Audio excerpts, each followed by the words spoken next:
Hello, this is Andrade. I'm a real estate broker, and in today's video we're going to talk about the different types of loans on the market, their pros and cons, and see which one's best for you. Let's get into it.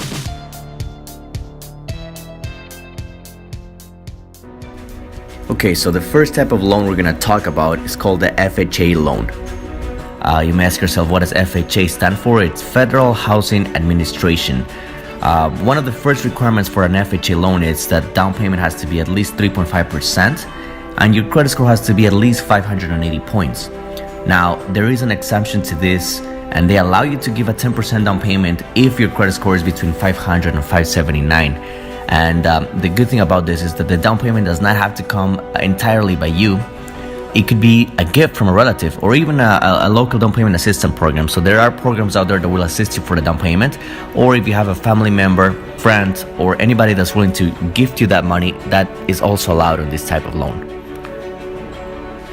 Okay, the next requirement as far as debt to income ratio, which pretty much means how much you owe versus how much you make every month. So the first requirement is a front-end ratio of 31%. You may ask yourself, what is a front-end ratio? This is housing-related costs, such as monthly mortgage payments, property taxes, and insurance. So this has to be at least 31% of your income. The back-end ratio has to be at least 43%. Now, what is the back-end ratio? Back-end ratio is all of the monthly debt, including housing costs, car loans, credit card payments, and any other debt. So this has to be at least 43% of your income. Another requirement for this is that the home has to be your primary residency for at least 5 years. So you have to live in that property for at least 5 years. This includes whether you're buying a single family or a multi-unit, which is a 2 to 4 units. As far as employment, FHA requires steady income and proof of employment for at least 2 years. If there's any changes as far as your income or you switch jobs from one year to the other one, they will require explanation letters regarding this. And it is important to point out that they will require you to be in the same industry or same job for those 2 years. As far as mortgage insurance, first we need to define what is a mortgage insurance. So this is a policy that protects the lender in case the borrower defaults on the loan. It's not an insurance that is protecting the borrower, but it's protecting the lender 100%. Now, the upfront mortgage insurance premium for an FHA loan is 1.75% of the loan balance, and this is due at closing. Now, it doesn't necessarily mean that you need to have this extra 1.75% down to bring to the table. This is usually financed into your loan. So FHA allows you to, instead of you bringing this to the table, you can put it into your loan and finance it. On top of this upfront mortgage insurance premium that you're paying, which is the 1.75%, FHA requires you to pay an annual fee of 0.85% of the total loan amount, and this monthly payment will be on your loan as far as you have an FHA loan. And this is what I would consider one of the biggest downsides of an FHA loan. You are paying for a mortgage insurance every single month for a policy that is just protecting your lender and not you at all. Now, the only way for you to get rid of this mortgage insurance payment would be to refinance your loan and change it from an FHA. I would recommend you to talk to your lender, and if you already have an FHA loan and you have this mortgage insurance payment, talk to a lender to see what would it take for you to refinance and change this and improve your monthly payment, of course. Another aspect of an FHA loan that you need to consider if you're a first-time home buyer, especially, is that an FHA loan requires for the property to be in move-in ready conditions. Now, what are the things that FHA does not like to see in a property and would request to be replaced or fixed if found? Number one is peeling paint. And the main reason for this is because before 1978, lead was used in paint, and they do not want to take the risk of one of their borrowers going into a property with lead-based paint. I'm going to put a few pictures here of what FHA would consider peeling paint and would request for it to be scraped and painted again.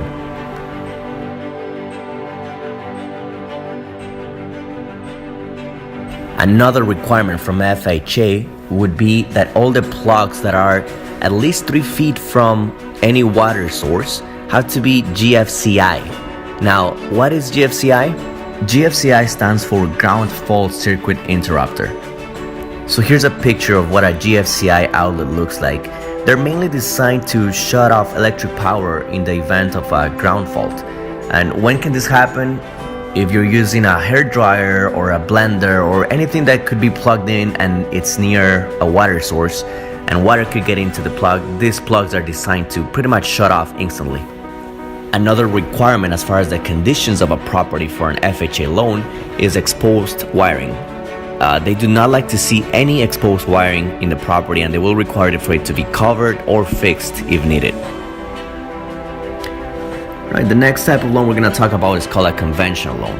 As far as down payment requirements, you would only need as little as 3% down to qualify for a conventional loan.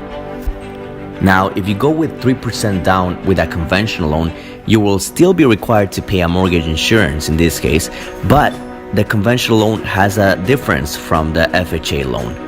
In this type of loan, you would not have to pay that regular monthly payment, which is called PMI, it's private mortgage insurance, if you can make a down payment of at least 20% of the property value. Now, if your down payment is lower than 20%, you should expect to pay around 0.15% to 1.95% of your loan balance in these PMI fees. An advantage of this loan is that if you don't go with 20% down payment, and let's say you start with 3% or 5% down, eventually you will be able to get rid of this PMI once you reach that 20%. Now, that 20% can be arranged in different ways. It could be payments that you make towards the principal until you reach that 20%, or it could be equity that your property has gained throughout the years. If you currently have a conventional loan and you did not put 20% down when you got the property, feel free to contact me. I'll be able to give you an assessment of how much your property is worth now and how much equity you have gained, and see if you can get rid of this PMI. As far as credit score, the minimum score required for a conventional loan is actually 620, but there are some lenders out there that will require a minimum of 640. Now, keep in mind that the better credit score you have, the better rate you will get. So it is important to get your score the best you could get. As far as employment, it's pretty similar to an FHA loan. They require also proof of steady income for the last 2 years, 2 consecutive years. And again, it has to be in the same industry or the same job. As far as debt to income ratios, conventional loans are a little bit more flexible than an FHA loan. So as far as the beginning of 2019, conventional lenders are allowing debt to income ratios to be from 45% to 50%. Now, in order for you to get a 50% ratio, debt to income ratio, they will require usually a higher credit score. Usually in the 700s plus in order for you to be allowed to have a 50% debt to income ratio. As far as the conditions of the property, they are a little bit more flexible than an FHA. So in some cases, they will approve a loan even though there's not GFCI plugs in a kitchen or a bathroom, or if there's a little bit of peeling paint somewhere in the exterior or interior of the property. So they are a little bit more flexible here. The next type of loan we have on the market is called the VA loan. One of the first requirements for you to have a VA loan is a COE, which is a VA loan certificate of eligibility. This certificate basically verifies that you as the borrower meet the military service requirements to be eligible for a VA loan.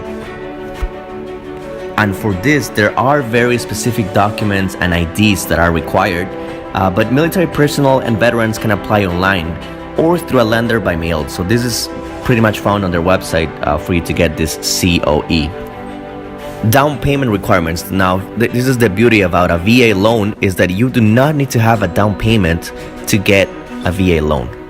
As far as mortgage insurance, VA loans do not have mortgage insurance payments. Now, there is a funding fee associated with this type of loan that is paid at closing, and it depends from borrower. Now, you're able to get this fee waived if you have a disability related to your military service.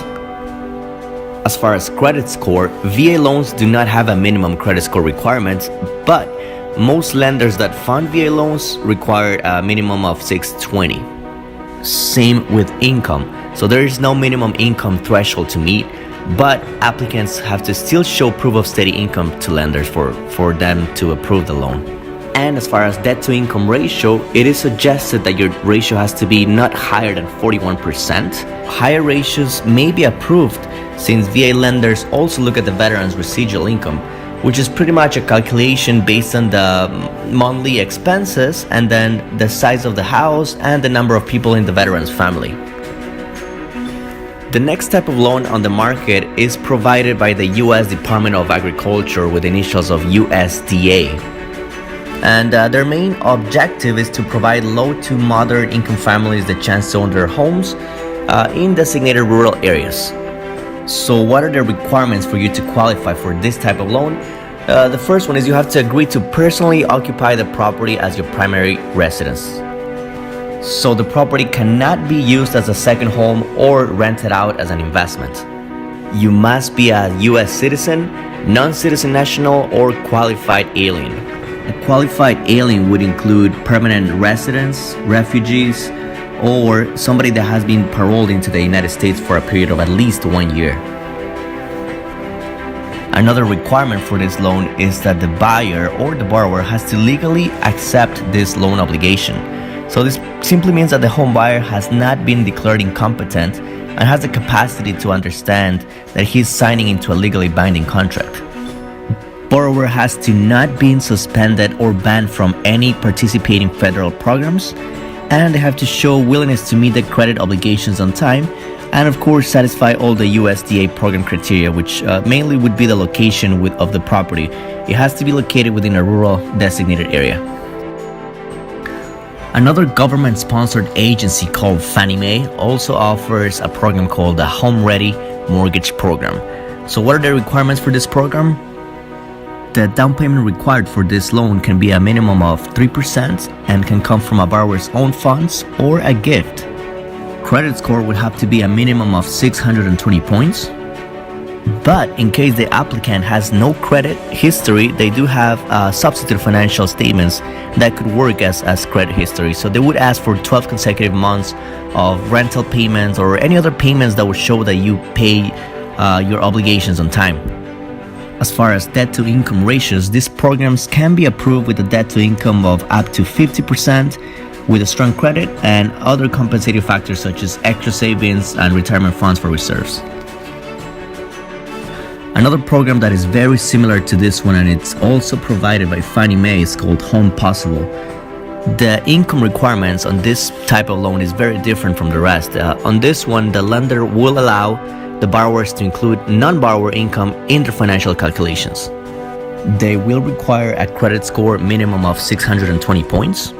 For the down payment, there is a minimum requirement of 3% down, and they also have the flexibility as far as where the source of these funds can come from. Now, part of this down payment could come from something called sweat equity, which means that the buyer will be responsible for fixing some parts of the property, which will have a value on the lender's eyes that would be transferred or considered to be as part of the down payment. The debt-to-income ratios on this one would be a maximum of 43%, with exceptions to 50% depending on the strength of the income and, of course, the credit. The next type of loan available on the market is designated just for a particular group of people that have a DACA status. Now, DACA stands for Deferred Action for Childhood Arrivals, and the requirements for this loan is, number one, the property that you're applying for a loan will be your primary residence. You have to have a valid social security number, and you will need to have proof of employment authorization. So there's a permit issued by the U.S. Citizenship and Immigration Services that you would need to show the lender in order to proceed with the loan. Now, along the three requirements mentioned above, you will also have to meet the general requirements that any other loan would have, such as credit score, income, employment, etc. The last type of loan on the market is also designated for a particular group of borrowers that are looking to buy a property. And this will be for borrowers that are living in the United States, but they are unable to get documentation as far as their legal status. It's called an I-10 loan. So one of the requirements for this type of loan is that the borrower has to file for this I-10 number. So what is an I-10 number? I-10 stands for Individual Tax Identification Number. This number is very similar to a social security number, with the difference that this is just used to declare taxes. There's no benefits that the borrower or the tax declarer receives after declaring taxes under this number. Part of the requirements would be that the I-18 borrower has to have filed tax returns for at least 2 years. Now, of course, these taxes have to be filed using the I-18 number, and it has to be verified with the IRS. As far as down payment, lenders will require a minimum of 10% down, and out of this 10%, at least 5% has to come from the borrower. Some other documents required for this loan to be approved would be 2 years of tax returns, 2 years of W-2s, recent bank statements showing reserves, 1 month of pay stubs, and of course a copy of your I-18 documentation and driver's license or picture ID. As far as credit score, borrowers that only have an I-18 number will not have an actual credit score on their file. The main reason is because this is not a social security number, it's just an I-18. So lender will request some type of proof of credit history, such as recent bills paid for the last 6 months. It could be utility bills, anything that has been paid in the past 6 months to show that you have paid on time. They will use this information for credit history and allow you to apply for this loan. Thank you for watching the video, guys. I'm going to leave my information at the bottom of this video, and don't forget to like and subscribe. And if you have any questions, feel free to contact me.